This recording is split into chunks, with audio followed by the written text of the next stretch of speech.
Can anybody tell me who invented the cotton gin? Eli Whitney, that is correct.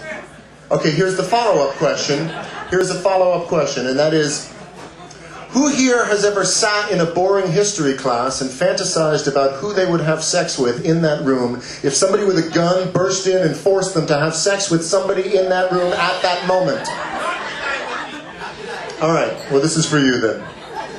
This is based on a class I took in college. This is called Defending American Interests, 1850 to 1950.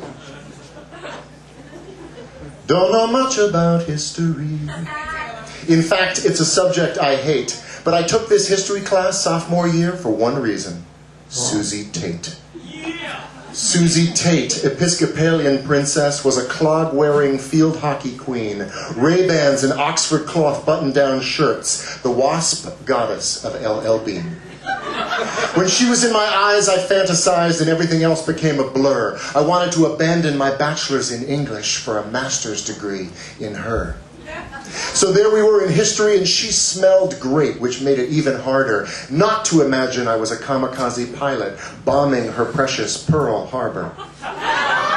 Then boom! The door was kicked in by a massive guy with a perfect tan. Oh no, hide your libido. He was wearing a Speedo. It was Fantasy Enforcement Man.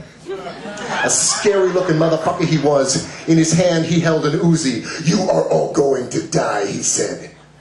"Unless Taylor has sex with Susie." There were screams.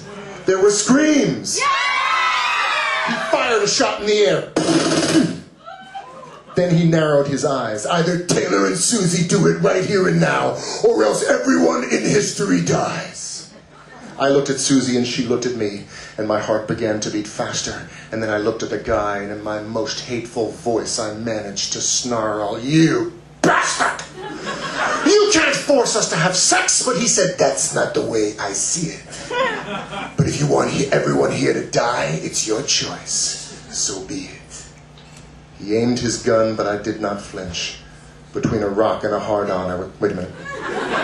He aimed his gun, but I did not flinch. Between a rock and a hard place, I was stuck. But before he fired, Susie ran to me and pleaded, "For the love of God, Taylor, let's fuck!"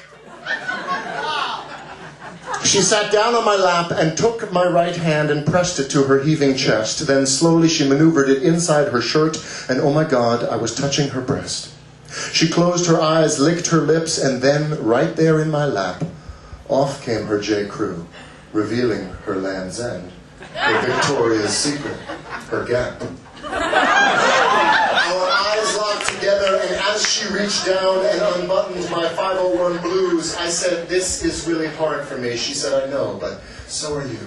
And then, although exactly how she did it will forever remain a mystery, she took me as if she were every single girl in all of American history.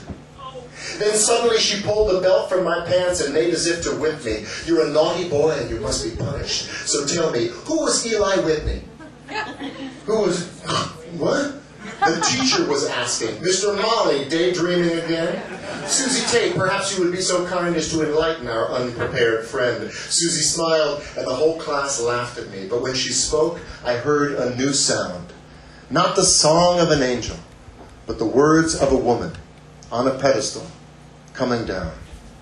So now, when the topic is history, I close my eyes and I can't help but grin and remember that class and be a drunk off my ass on Susie Tate and cotton gin. Thank you very much.